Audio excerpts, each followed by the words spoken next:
Merci Seigneur. On va aller dans la parole de Dieu, parce que ça peut être long un peu, des fois. Dans Acte 9. Acte 9. Ou des lunettes neuves, je ne sais pas si vous en rendez compte. Il y a un bras qui m'a resté dans les mains cette semaine, ça fait que mais j'en ai retrouvé des pareils, ça fait que c'est juste que les vitres sont plus claires un peu. Alors, on va lire, c'est la conversion de Saul. Ah, mais pasteur, on connaît ça par cœur, là. Mais la parole de Dieu est très puissante. Puis, il y a toujours quelque chose qui nous échappe. Puis, il y a toujours des vérités qui... Non, elle n'avait pas vu ça comme ça. Alors, dans Acte 9, verset 1er jusqu'au verset 9 pour le moment.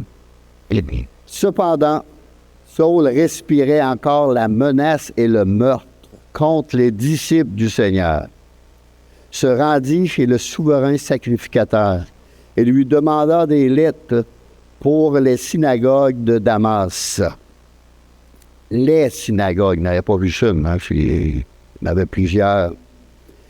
Afin que s'il trouvait des partisans de la nouvelle doctrine, hommes ou femmes, il les amenait liés à Jérusalem.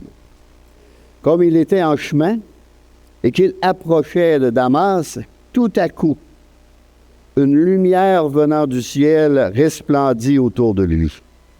Il tomba par terre et il entendit une voix qui lui disait « Saul, Saul, pourquoi me persécutes-tu? » Il répondit « Qui es-tu, Seigneur? » Et le Seigneur dit « Je suis Jésus que tu persécutes.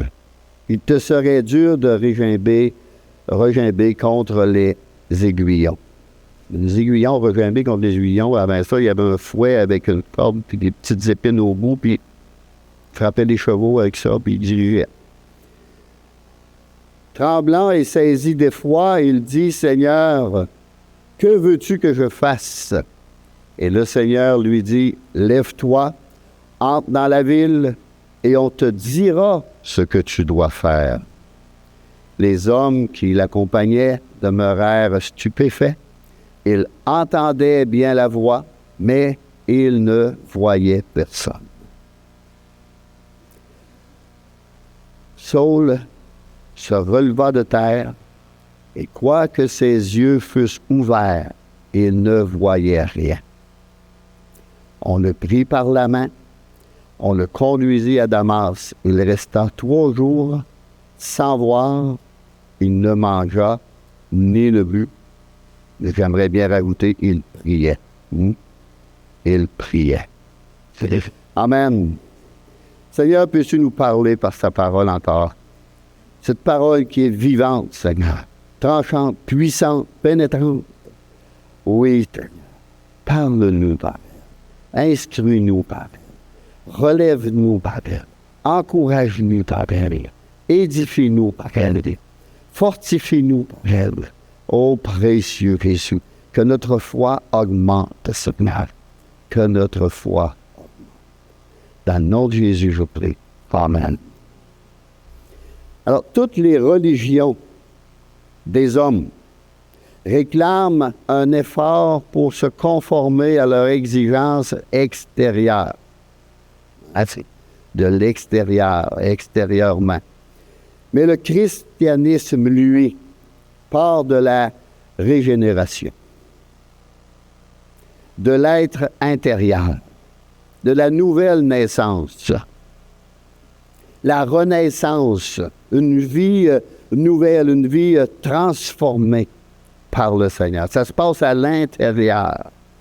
Mais ça se voit de l'extérieur, mais ça se passe à l'intérieur. On trouve cela dans l'Évangile de Jean au chapitre 3.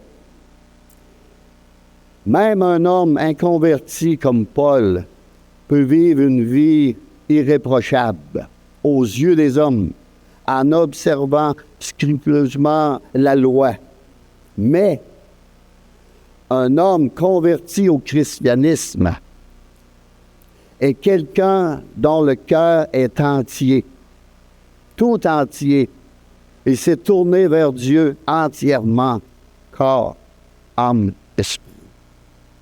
Et ce processus est tout à fait exemplaire dans l'expérience de Saul de Tarse. C'est pour ça que c'est bien de l'étudier. Oui. Nous le voyons ici comme un homme rebelle. Au verset 1, Saul respirait encore la menace et le meurtre contre les disciples du Seigneur et le meurtre. Saul respirait encore cette menace. Et le meurtre, on peut penser à Étienne, qui avait approuvé ce meurtre. Contre les disciples du Seigneur. Même, à un moment donné, il disait qu'il les obligeait à blasphémer. C'est pas écrit qu'il avait réussi, là. C'est écrit qu'il les obligeait. Mais certainement que sur d'aucuns, il n'a pas réussi. Mais d'autres, ça ne les dérangeait pas trop. Malgré toutes les preuves qu'il avait eues de la résurrection de Jésus-Christ. Il en avait entendu parler, Paul, il était dans le coin, ici, là. Il avait entendu parler de la résurrection de Jésus-Christ. Puis, dans la vie et dans le témoignage d'Étienne, il était là. Il était là quand ils ont lapidé Étienne. Il était là lorsque Étienne a donné son grand discours. On doit se rappeler ce que Jésus a dit à un pharisien du nom de Nicodème. Jean 3, 11.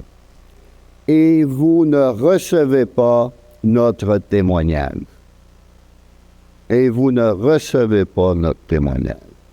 Même pour nous, il y en a dans nos familles qui ont reçu, puis il y en a d'autres qui n'ont pas reçu. Tout comme Saul, qui n'avait pas reçu le témoignage d'Étienne par rapport à Jésus. Saul avait approuvé le meurtre d'Étienne. Acte 8, 1.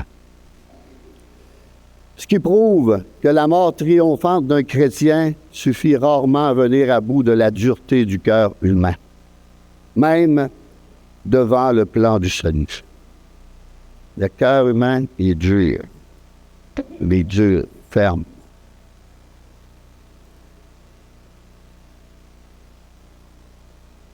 Dans Acte 7, on va aller dans Acte 7, versets 55-56.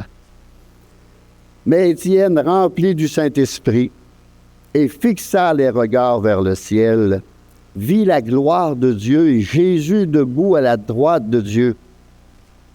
Et il dit, « Voici, je vois les cieux ouverts et le Fils de l'homme debout à la droite de Dieu. » Ça, il n'était pas capable de l'entendre. Ces hommes-là n'étaient pas capables d'entendre ce témoignage-là. Même cette vision-là qu'Étienne était en train d'avoir. Et Saul a été témoin de cela. La dernière personne à avoir vu Christ ressuscité et glorifié, c'est Étienne dans sa vision. On va relire le verset 3 et 4 de Acte 9. Comme il était en chemin et qu'il approchait de Damas, tout à coup, une lumière venant du ciel resplendit autour de lui. Il tomba par terre et entendit une voix qui disait « Saul, Saul, pourquoi me persécutes-tu? » Le Seigneur, il a pris ça personnel. « Pourquoi me persécutes-tu? » Il persécutait les chrétiens, les enfants de Dieu. Amen. Jésus s'est révélé à Saul. On a chanté cela pour Dieu, c'est de l'âme. Il s'est révélé. Est-ce qu'il y en a ici qui cherchaient Dieu de tout leur cœur? Peut-être. Mais il y en a d'autres qui ne cherchaient pas Dieu. Et tout à coup, un chrétien s'est pointé. Quand il s'est pointé, ou a vécu une expérience, Et là, Dieu lui a barré la route. Il s'est mis devant lui pour nous sauver. Pour nous sauver. Il s'est fait connaître, même à ceux qui ne le cherchaient pas. Mais ici, il se révèle à Saul. Saul avait une certaine soif de Dieu. Il était dans l'Ancien Testament, mais il avait une grande connaissance. Puis il avait soif, il cherchait, mais il croyait qu'il était dans la bonne chose. Par une lumière venant du ciel, Dieu s'est révélé. Et la lumière révélatrice de Dieu, braquée sur ce fanatique religieux, on pourrait dire, qui faisait route vers Damas pour arracher à l'Église ces pierres vivantes. L'apôtre Pierre nous parle de ça, qu'on est des pierres vivantes. Et ces trésors vivants, Dieu nous aime. Et il prend soin de nous et veille sur nous. Alors Saul tomba par terre. Rien n'effraie davantage celui dont les œuvres sont mauvaises que la lumière, mesdames. Puis ses œuvres étaient mauvaises. Il allait pour emprisonner des chrétiens. Et là, Dieu se révèle, tombe. La lumière pour être sur lui. Tombe. Jean 3:20. Car quiconque fait le mal est la lumière, déteste la lumière, et ne vient point à la lumière de peur que ses œuvres ne soient dévoilées. Mais à partir de ce moment-là, Saul a parlé de lui-même comme du prisonnier de Jésus-Christ. Comme du prisonnier de Jésus-Christ. Et c'était vrai. Hein? Parce qu'on connaît la vie de Paul, on voit qu'il a été prisonnier. Mais il était prisonnier de Christ avant tout. Et c'est pour ça qu'il a accepté d'aller en prison. Il a accepté toutes sortes de souffrances, toutes sortes de choses. Saul, comme beaucoup d'autres pécheurs, fut arrêté. Tout à coup. Hein? Il y a des petits mots dans la Bible qui sont bien importants. Il fut arrêté dans sa démarche. Tout à coup, la lumière de la vérité projetée dans le cœur par la puissance du Saint-Esprit est toujours le moyen du Seigneur de soumettre ceux qui lui sont rebelles. La lumière du Saint-Esprit. La pression de la lumière était si accablante qu'il tomba par terre. Et vous, frères et sœurs, est-ce que la lumière du Seigneur vous a jeté par terre un certain jour? Moi, il m'a cloué dans un lit d'hôpital 2 mois de temps. La lumière du Seigneur. Et tout à coup, j'ai eu un accident. Tombé par terre. Oui. Je me suis ramassé à l'hôpital 2 mois à réfléchir. 2 mois pour réfléchir. Pour réfléchir. Mais c'était passé. Le cœur de l'homme est dur. Au bout de 2 mois, oui, ça a pris 2 mois avant que j'ouvre le Nouveau Testament qui était là. 2 mois. Hey, quel cœur de l'homme. Il a fallu que le docteur me dise on coupe la jambe. Ça a pris 2 mois. Ils m'ont gardé 2 mois en espérant que la jambe allait reprendre, mais ça ne reprenait pas. Et là, il a dit on va couper. Ah. Là, j'ai tombé à terre. Ça m'a assommé, mon Dieu. Et là, j'ai pris le Nouveau Testament, mais je l'ai ouvert, et j'ai tombé sur la guérison d'un boiteux. Quand Dieu veut nous parler, il est capable de parler. Il s'est placé devant moi. Hey, jeune homme, avec 15 ans, hey, jeune homme, j'ai une mission pour toi. Aujourd'hui, je comprends mieux, mais à l'époque, je ne comprenais pas. Finalement, j'ai invité le Seigneur, je me suis repenti, puis je l'ai invité dans ma vie, puis il m'a complètement guéri ma jambe. C'est encore la même, mais je ne suis pas la même encore. Cette lumière tout comme l'épée de la parole de Dieu est vivante et tranchante, plus qu'une épée quelconque à deux tranchants. Vous avez entendu ça ce matin? On va le lire. Car la parole de Dieu est vivante. Mais avant, ça dit de ne pas endurcir notre cœur. Oui? La parole de Dieu est vivante et efficace, plus tranchante qu'une épée quelconque à deux tranchants, pénétrante jusqu'à partager âme et esprit, jointure et moelle. Elle juge les sentiments et les pensées du cœur. Tout est nu et découvert aux yeux de Dieu. Ce que vous êtes en train de penser, là, il sait. Puis si Satan est en train dans l'autre oreille, en train de nous dire des choses, là, il le sait aussi. Mais vous aussi, vous le savez. Ça fait qu'il y en a un qu'il faut que vous dites dehors, va-t'en. Puis l'autre, vous dites cherchez. Nulle créature n'est cachée devant lui, mais tout est à nu et à découvert aux yeux de celui à qui nous devons rendre compte. Un jour, on va avoir des comptes à rendre. Il est mieux des rendre de suite. Dans Acte 9:5, qui es-tu, Seigneur? Qui es-tu? Et nous aussi, le Seigneur, il s'est révélé petit à petit à nous. À un moment donné, on ne savait pas c'était qui. On ne savait pas c'était qui Dieu, on ne savait pas c'était qui Jésus, on ne savait pas c'était qui Marie, on ne savait pas c'était qui les... On ne savait rien. Qui es-tu, Seigneur? Il y avait plusieurs religions dans le temps aussi. Hein? En même temps que la lumière l'arrêta, une voix se fit entendre qui lui disait « Saul, Saul, pourquoi me persécutes-tu? Pourquoi me persécutes-tu? » Quand la vérité se manifeste par la puissance du Saint-Esprit, une voix l'accompagne toujours. Moi, pendant que je lisais ma parole à l'hôpital, là, pour la première fois, presque, là, j'avais une petite voix qui me parlait. Je disais, moi, je peux te guérir. Moi, je peux te guérir. Moi, je peux te guérir. Tout le long que j'ai lu le passage du boiteux, moi, je peux te guérir. Je disais aussi. Moi, je peux te guérir, et il l'a fait.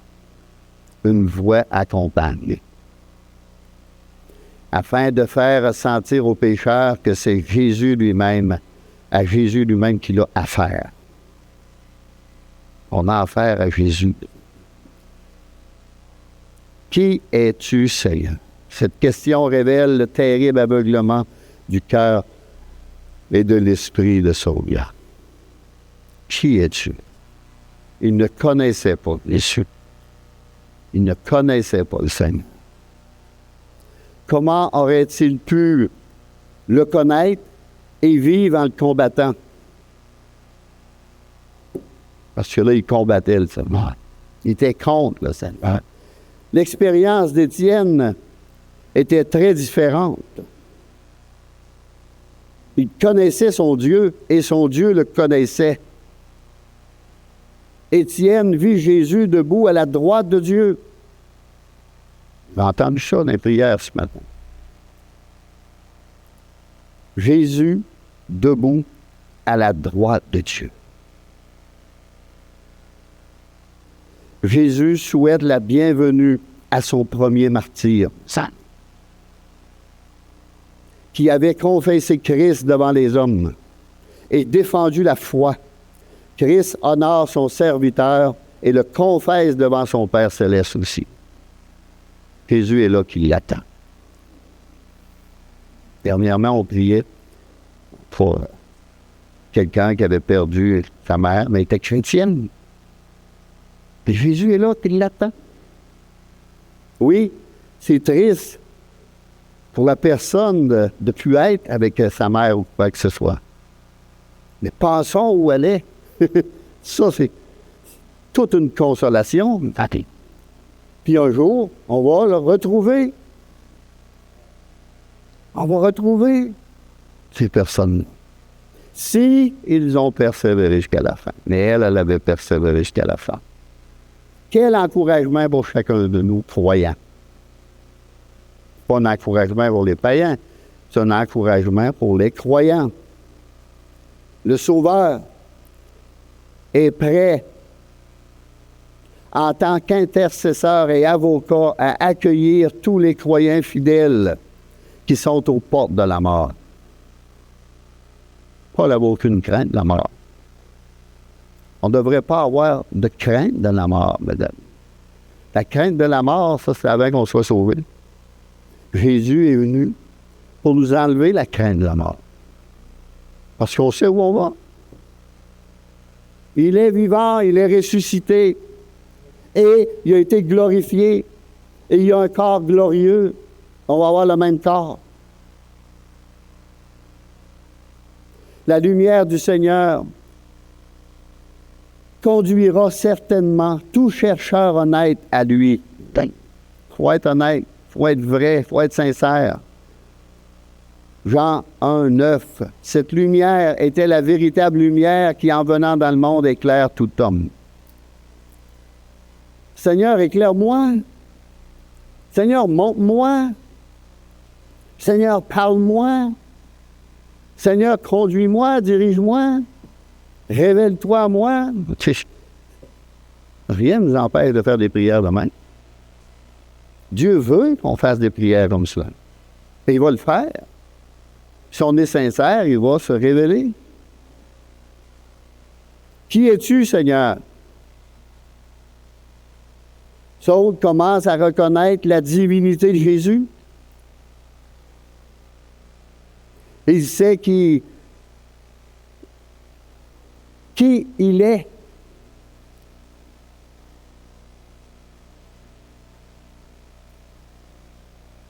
En présence du Seigneur. Un homme pécheur, un homme perdu. Vous savez, quand on vient à la connaissance du Seigneur, qu'on ressent la présence de Dieu, on baisse la tête puis on plie les genoux. On réalise que lui est saint, très saint, et que nous, on est des pécheurs. Mais là, la lumière perçante de Jésus n'atteignait pas au plus profond de son être.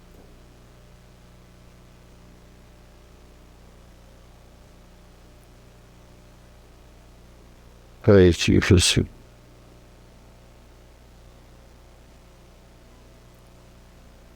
Il sait qu'il est en présence du Seigneur à cause de ce qu'il se préparait à faire, emprisonner, martyriser les chrétiens. Pour lui, le pire serait de découvrir que Jésus est le Messie. C'était le pire. Il ne voulait pas découvrir ça, là. C'était le pire, imaginez. Là. Jésus se révèle à lui, un persécuteur de chrétiens. Et que le christianisme est vrai. Cette nouvelle doctrine est vraie. Que l'Évangile est la vérité divine. Et qu'il a combattu contre Dieu.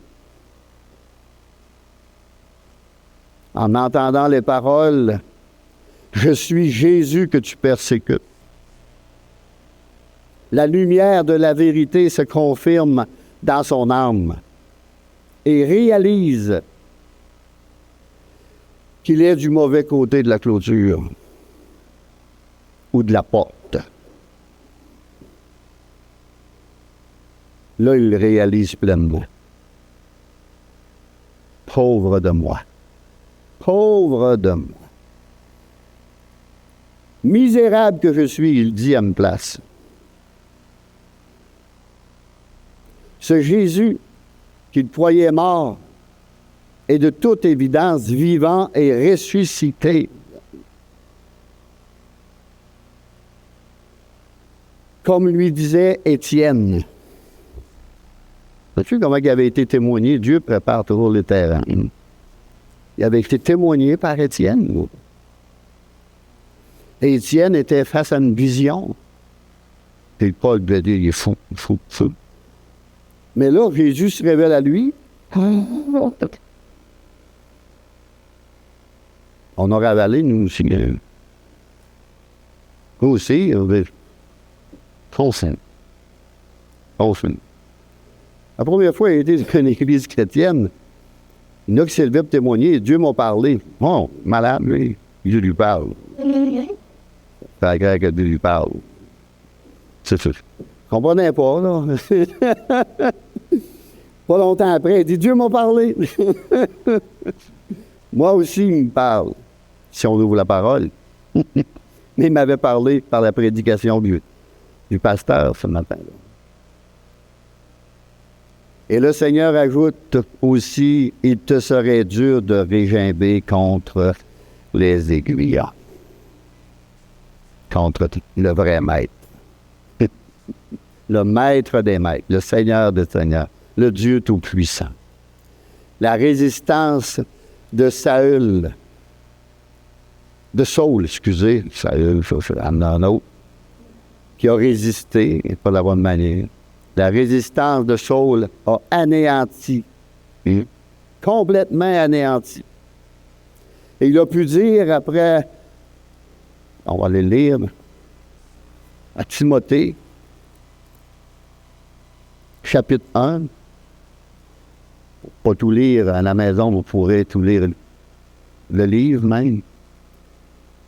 Au verset 12, « Je rends grâce à celui qui m'a fortifié, à Jésus-Christ notre Seigneur, de ce qu'il m'a jugé fidèle en m'établissant dans le ministère, moi qui étais auparavant un blasphémateur. » Là, ça peut arriver qu'on se reconnaisse, là. Un persécuteur, un homme violent. Mais j'ai obtenu miséricorde parce que j'agissais par ignorance dans l'incrédulité. Dans l'incrédulité. Et nous aussi, on a été incrédules à un certain moment. Pensons au premier qui nous a témoigné. Qu'est-ce qu'on a pensé d'eux? Et la grâce, le cadeau, le don gratuit de notre Seigneur a surabondé avec la foi et la charité qui est en Jésus-Christ. C'est une parole certaine et entièrement digne d'être reçue que Jésus-Christ est venu dans le monde pour sauver les pécheurs, dont je suis le premier. Il réalise.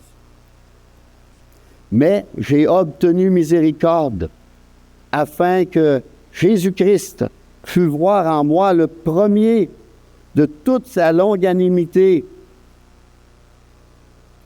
de toute sa patience envers moi, je vous aimais mieux, pour que je servisse d'exemple à ceux qui croiraient en lui pour la vie éternelle. Regardez au verset 17. Au roi des siècles, immortel, invisible, seul Dieu, soit honneur et gloire au siècle des siècles. Amen. Là, il y a le faudrait la grâce de Dieu envers nous. Le cadeau de Dieu. Ceci, c'est merveilleux. C'est tout puissant. On va aller dans Actes 9, 6. Tremblant et saisi d'effroi, il dit, Seigneur, que veux-tu que je fasse? Que veux-tu que je fasse? Comme un nouveau converti, tremblant parce qu'il découvrait son péché passé, et sa culpabilité, et saisi d'effroi par l'immensité du pardon et de la grâce de Dieu. Saul pose cette question comme un homme qui se repent sincèrement et prêt à se consacrer à accomplir la volonté de Dieu. C'est ça, une vraie conversion. C'est l'entière consécration d'un être tout entier à la personne et au service de Jésus-Christ. Je me souviens, à l'hôpital, j'avais dit, Seigneur, ma vie est finie. La vie est finie. Je suis tout à fait fini. On me coupe une jambe, puis la vie est finie. Mais, je te la donne. Fais-en ce que tu voudras. Mais malheureusement, je l'ai repris un peu plus tard. Je l'ai conduit, puis je me suis réveillé dans le fond du puits. Mais Dieu, dans sa grâce, est venu me sortir de là, puis jusqu'à ce jour, il m'a soutenu. Par sa grâce triomphante. Alors, Saul s'est repenti immédiatement, dès qu'il découvrit qu'il marchait sur un chemin d'erreur, de mensonge et d'hypocrisie. Dans Matthieu 18:3, je vous le dis en vérité, si vous ne vous convertissez et si vous ne devenez comme les petits-enfants, vous n'entrerez pas dans le royaume des cieux.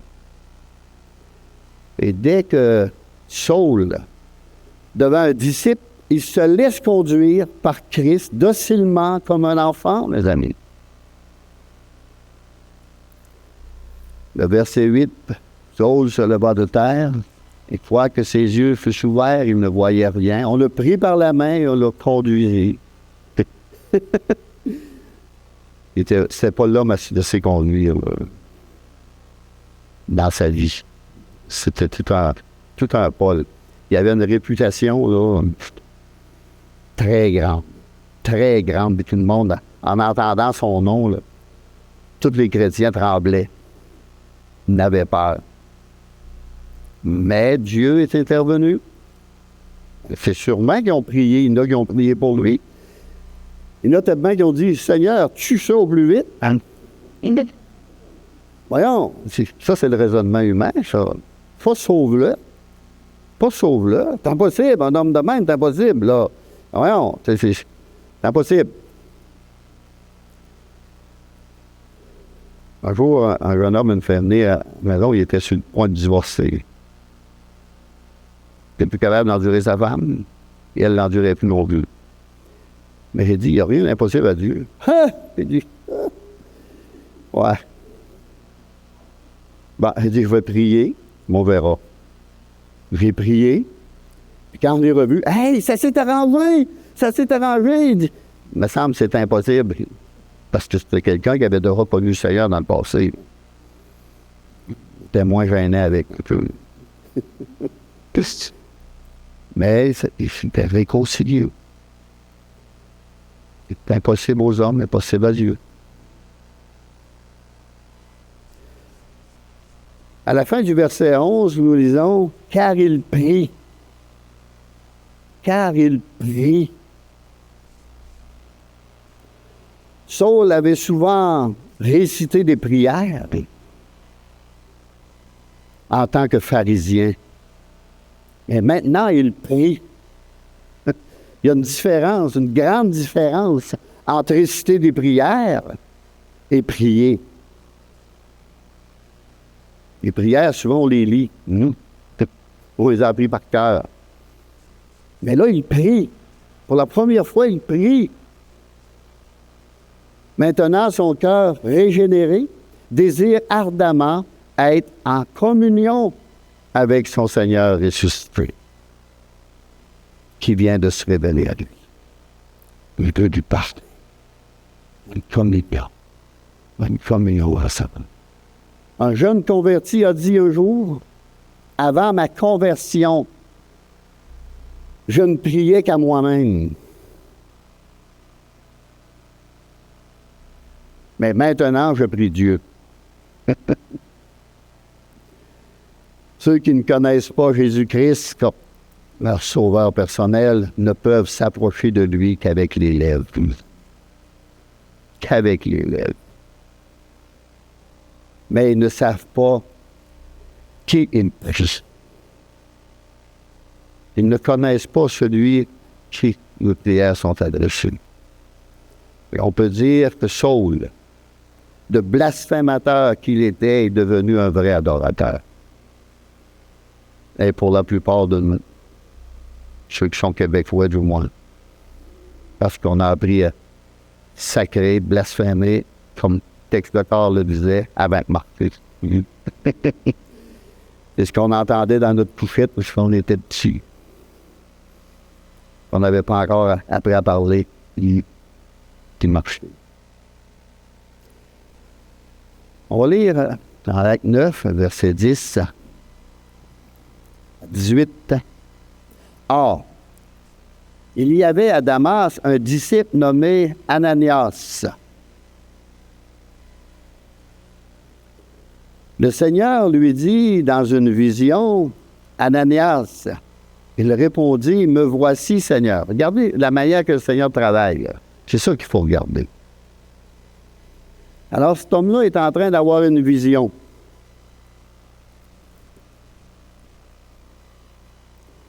Et le Seigneur lui dit, lève-toi, va dans la rue qu'on appelle la droite et cherche dans la maison de Judas un nommé Saul de Tarse.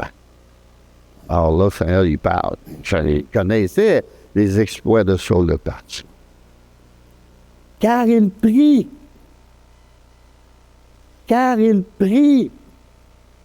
Dieu lui a révélé qu'il était en prière.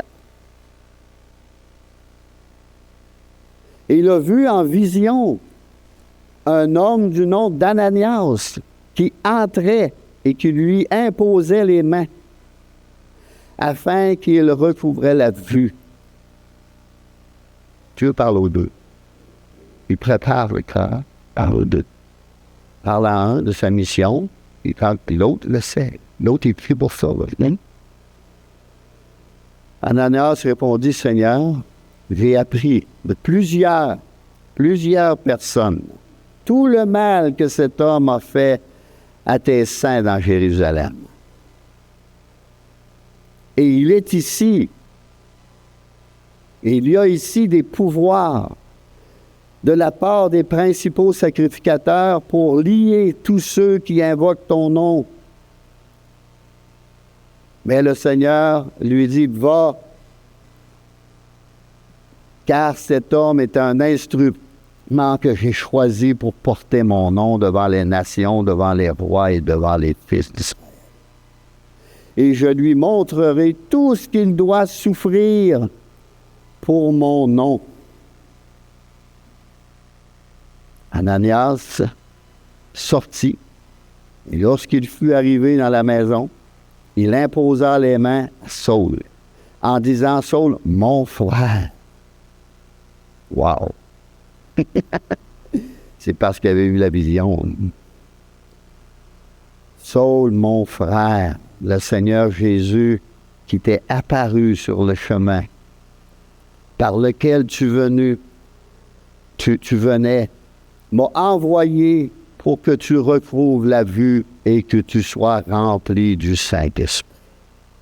Baptisé du Saint-Esprit, comme à la Pentecôte. Au même instant, il tomba de ses yeux comme des écailles, et il recouvra la vue. Il se leva et fut baptisé de baptême d'eau.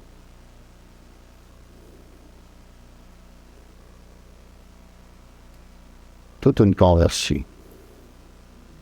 Toute une conversion. Auparavant, Saul n'était qu'un vase formé pour la destruction. Mais maintenant, il est devenu un vase d'honneur, car il a été purifié et transformé par la grâce de Dieu pour porter le nom de Jésus, mon nom, comme un précieux trésor devant les nations. C'est quelque chose. C'est quelque chose. Étienne, quand tu t'es converti, savais-tu que tu allais devenir pasteur?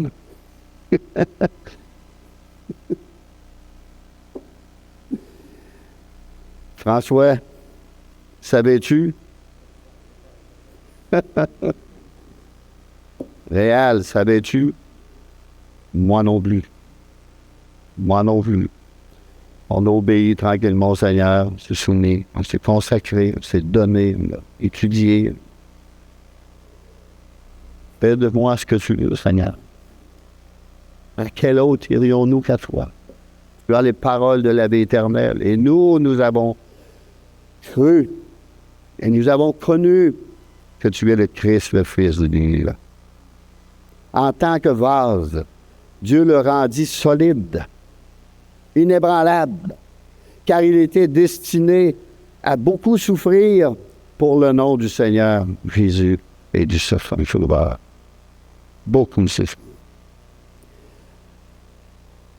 À lui, ça lui a été dit, mais nous, ça ne nous avait pas été expliqué. Mais on a passé par beaucoup de souffrances.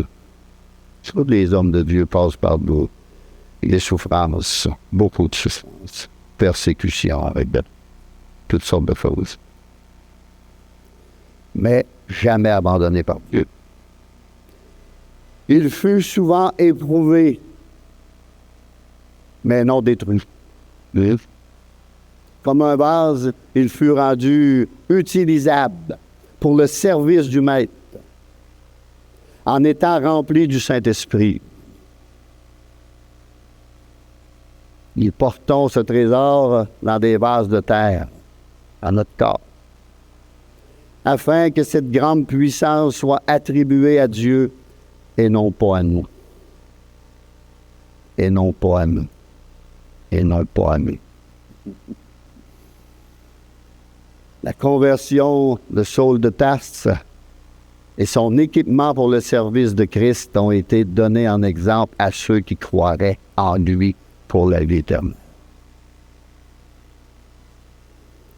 Tite.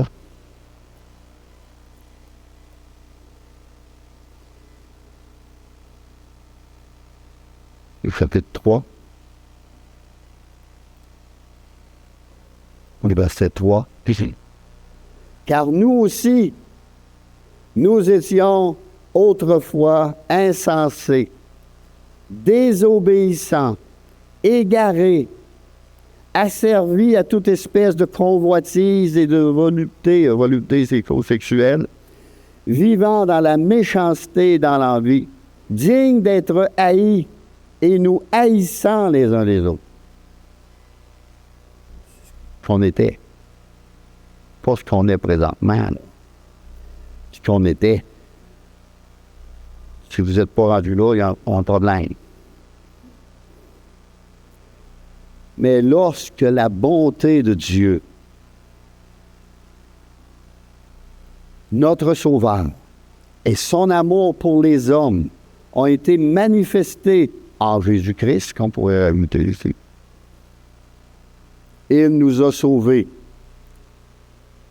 Non à cause des œuvres de justice que nous aurions faites, mais selon sa miséricorde, par le baptême de la régénération, naître de nouveau, la nouvelle naissance, et le renouvellement du Saint-Esprit, qu'il a répandu sur nous avec abondance, par Jésus-Christ, notre Sauveur, afin que, justifiés par sa grâce, nous devenions en espérance héritiers de la vie éternelle. Quel beau passage! Quel beau passage! Le baptême de la régénération. Une nouvelle vie en Jésus-Christ nous est offerte. Le baptême d'eau, le bain, a été baigné. Lors de notre salut, nous avons été lavés de nos péchés par l'eau de la parole et le sang de Christ qui nous purifie de tout péché. Le Saint-Esprit nous donne la vie spirituelle et la vie éternelle. Elle nous garantit que notre vie spirituelle deviendra vie éternelle. Parce qu'il en est le sceau. Il en est le sceau. On a été marqués. On a eu le sceau du Saint-Esprit. On a été étampés. Vous savez, c'est quoi le sceau? Il faisait fondre la cire, puis il mettait le sceau dedans, puis décidé, c'est approuvé. On est sauvé. On a reçu le Saint-Esprit. On est enfant de Dieu. Et je termine par Éphésiens, verset 13.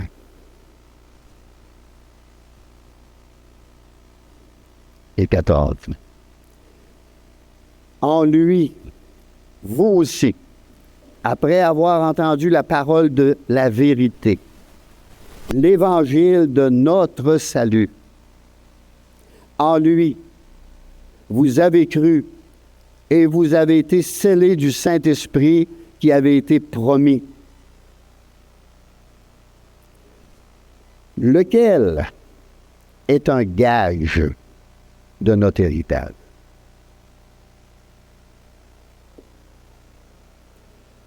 Pour la rédemption de ceux que Dieu s'est acquis à la louange de sa gloire. Est-ce que vous avez été étampés? Est-ce que vous avez ce gage, cette certitude que vous êtes sauvés, que vous avez reçu l'Esprit de Dieu? Et si on fait une religion, là, c'est chez nos propres forces, nos propres efforts. Moi, il y a des personnes qui me connaissaient, ils disaient, ouais, ben, le plus que tu vois cette église-là, ou le plus que tu lis la Bible, tu n'as plus le droit de faire rien. Tu n'as plus le droit de venir à l'hôtel avec nous autres, tu n'as plus le droit de blasphémer, tu n'as plus le droit de raconter des histoires tales, tu n'as plus le droit, tu n'as plus le droit, tu n'as plus le droit, tu n'as plus le droit. Arrête. C'est pas que j'ai plus le droit. Ça me tente plus. Je suis plus capable de faire ces choses-là. Je suis capable. Ça n'a aucun bon sens non plus. Dieu m'a transformé. Il nous chante. La religion dit fais pas ci, fais pas ça. Lui, il arrive avec sa religion, fais pas ci, fais pas ça. Non, non, non, non, non. C'est Dieu qui fait son œuvre. Il me transforme. Il m'ouvre les yeux. Il me montre ce qui est sale. Il me montre ce qui est pur. Il me montre ce qui est mensonge. Il me montre ce qui est vrai. Je te dis. Alors, il a été pas pire. N'as-tu lu une Bible que je la lise?